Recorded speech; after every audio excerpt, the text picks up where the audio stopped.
Alasan lokasi pembukaan dan penutupan Piala Dunia U17 2023 belum diumumkan. Puji PSSI, Thomas Doll bicara soal Frank Wormuth yang jadi konsultan Timnas U17 Indonesia. Media Malaysia kepanasan, Timnas Indonesia berencana uji coba lawan Jerman. Lolos tahap pertama, Aaron Liam Switela cetak sejarah di Brazil. Ivar Jenner gagal tembus skuad utama FC Utrecht di Eredivisie.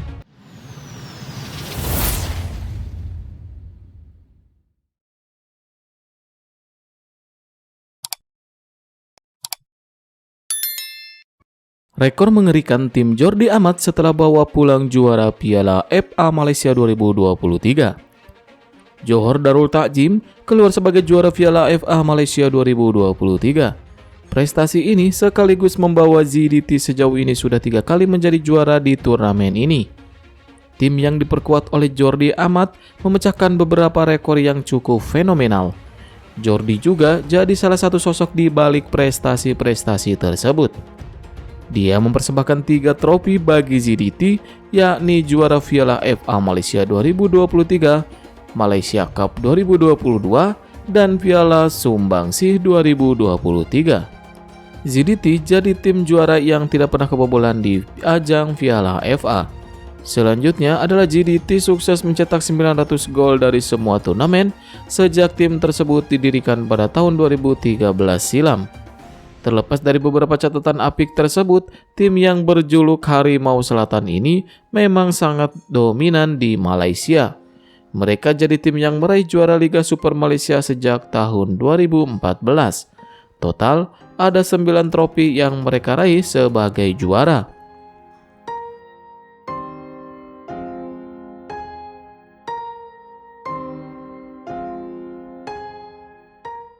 Alasan lokasi pembukaan dan penutupan Piala Dunia U17 2023 belum diumumkan. Menteri Pemuda dan Olahraga Republik Indonesia, Dito Aryo Tejo, memberikan alasan lokasi pembukaan dan penutupan Piala Dunia U17 2023 belum diumumkan. Dalam reaksinya, Dito menjelaskan alasannya belum ditunjuk venue pembukaan dan penutupan Piala Dunia U17 2023. Sosok berumur 32 tahun tersebut menyebut belum hadirnya FIFA ke Indonesia menjadi latar belakangnya. FIFA diagendakan untuk datang ke Indonesia untuk meninjau kesiapan tanah air menyongsong Piala Dunia U17 2023 nanti. Dito Aryo Tejo mengatakan Indonesia sedang berbenah untuk menyiapkan diri jelang kedatangan FIFA. Walaupun belum adanya kejelasan lokasi pembukaan dan penutupan Piala Dunia U17 2023, namun Dito Aryo Tejo juga menyebut kalau final serta semifinal bakal digelar di Stadion Manahan Solo. Hal itu selaras dengan ucapan Erick Thohir selaku Ketua Umum PSSI yang telah mengumumkannya terlebih dahulu.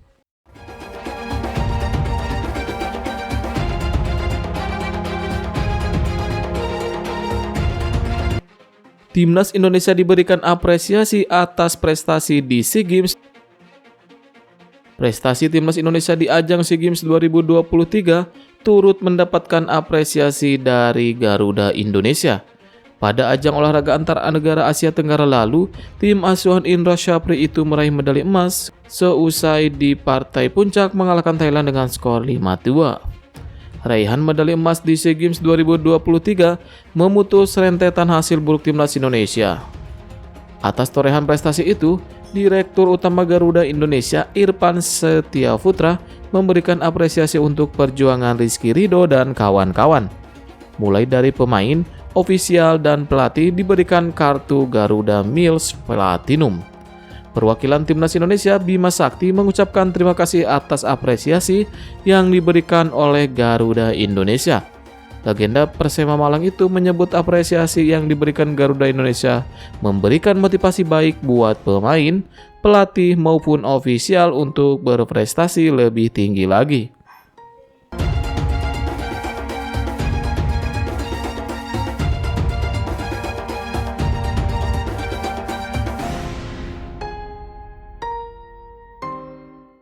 Puji PSSI, Thomas Doll bicara soal Frank Wormuth yang jadi konsultan Timnas U17 Indonesia. Pelatih Persija Jakarta Thomas Doll berbicara soal Frank Wormuth yang resmi ditunjuk sebagai konsultan di Timnas U17 Indonesia. Kedatangan Frank Wormuth ini disambut baik oleh Thomas Doll yang sama-sama berasal dari Jerman.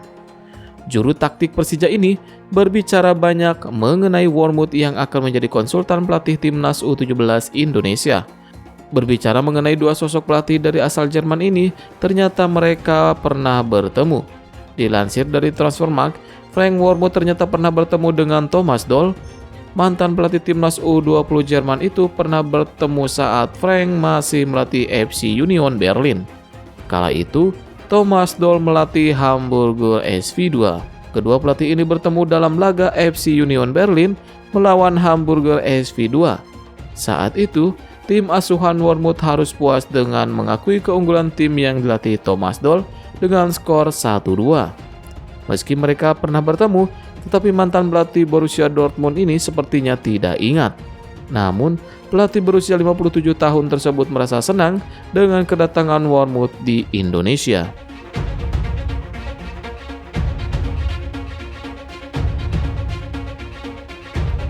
Media Malaysia kepanasan, Timnas Indonesia berencana uji coba lawan Jerman.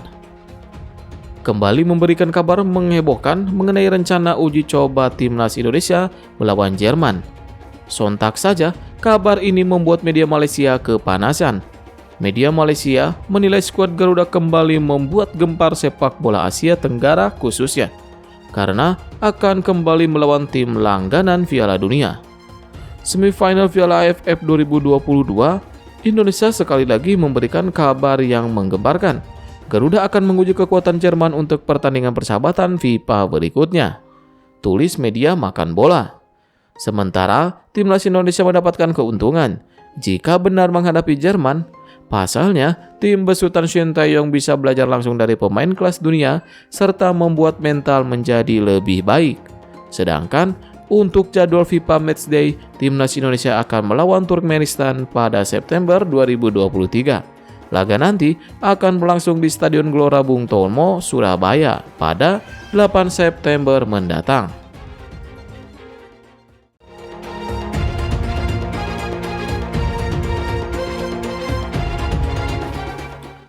Lolos tahap pertama, Aaron Liam Switela cetak sejarah di Brazil. Satu di antara pemain yang lolos seleksi tahap pertama Timnas U17 Indonesia adalah pemain diaspora berdarah Indonesia, Aaron Liam Switela. Berbicara tentang Aaron, pemain tersebut memiliki potensi yang cukup menjanjikan. Hal tersebut disampaikan oleh founder The Gate Football Interverse, Zaino Matos, yang menaungi manajemen karir Aaron. Pasalnya, pemain tersebut mendapatkan undangan untuk berlatih dengan klub kasta tertinggi Brazil, klub Atlético Mineiro. Undangan ini cukup langka karena Brazil jadi salah satu negara yang banyak menciptakan pemain-pemain kelas dunia. Bahkan, undangan tersebut berisi agar Aaron bisa mengikuti program dari klub Atlético Mineiro U17 yang langsung ditandatangani oleh Erasmo Damiani selaku General Manager dari Akademi Klub Atlético Mineiro. Program ini digelar pada 11 hingga 22 Juli lalu di Brazil. Kenapa mencetak sejarah? Karena Brasil adalah gudang nomor 1 sepak bola dan memproduksi pesepak bola untuk dunia. Hampir tidak ada undangan untuk orang asing. Untuk mereka mengundang orang asing harus betul-betul potensinya besar, kata Zaino Matos.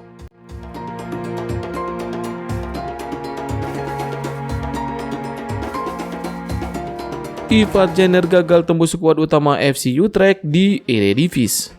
Gelandang timnas Indonesia Ivar Jenner gagal masuk dalam skuad utama FC Utrecht yang akan bermain di pentas Eredivisie 2023-2024. Kabar itu diperkuat bukti menghilangnya Ivar Jenner dalam sesi foto tim FC Utrecht untuk skuad Eredivisie 2023-2024. Seperti diketahui, foto tim biasanya dihuni pemain-pemain yang akan mengarungi musim ini. Meski begitu, Ivar Jenner tetap akan bermain di Jong Utrecht. Pemain berusia 19 tahun itu akan memimpin timnya di Liga 2 Belanda. Situasi ini tentu saja membuat Ivar Jenner terpukul. Maklum, sang pemain sudah mengikuti pramusim FC Utrecht, termasuk saat memberikan assist dalam laga uji coba melawan Shakhtar Donetsk. Ivar Jenner diyakini gagal memikat perhatian pelatih FC Utrecht, Michael Silberbauer. Sebelumnya, Ivar Jenner dan pemain muda lainnya dapat kesempatan ikut pramusim FC Utrecht. Namun, kesempatan yang diberikan ternyata tak mampu dimaksimalkan Ivar Jenner. Meski begitu, peluang Ivar Jenner bermain di Eredivisie bersama FC Utrecht tak akan pupus. Ivar Jenner bisa mencoba kesempatan pada masa depan, apalagi sang pemain masih terikat kontrak sampai 30 Juni 2024.